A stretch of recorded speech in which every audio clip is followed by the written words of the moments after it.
তো হ্যালো বন্ধুরা, এই দেখো আমার চিংড়ি মাছের মালাইকারি প্রায় শেষের পথে। একটু পরেই ঝোলটা আর একটু গাঢ় হলে নামিয়ে নেব, নিয়ে তোমাদেরকে দেখাচ্ছি আমি। অবশেষে আমার চিংড়ির মালাইকারি হয়ে গেল। এই যে একেবারে হয়ে গেছে, কমপ্লিট। এটাকে আমি নামিয়ে এখন কড়াইয়ের মধ্যে রেখে দিয়েছি একটু ঠান্ডা করে, তারপরে মেয়ে আর আমি মিলে খানিকটা খাবো। তো এই আমার রইল চিংড়ি মাছের মালাইকারি। শুভ দুপুর বন্ধুরা, দেখো আজকে আমি আর মেয়ে দুজনে একসাথে দুপুরবেলা কি খাবার নিয়ে বসেছি। এখানে আছে গোবিন্দভোগ চালের ভাত, আছে মুগ ডাল, আর এখানে আছে মোচা চিংড়ি। এটা গতকালই রান্না করেছি, সামান্য একটু আছে ওটাই নিয়েছি। আর একটা স্পেশাল আইটেম করেছি, সেটা হচ্ছে চিংড়ি মাছের মালাইকারি।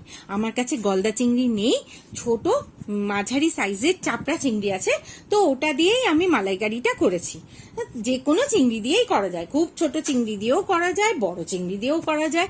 তা আমি করেছি ছোট চিংড়ি দিয়ে চিংড়ি মাছের মালাইকারি। তো এই দিয়েই আজকে, বেশি কিছু না, এই দিয়েই দুপুরটা আমি আর মেয়ে খেয়ে নেব।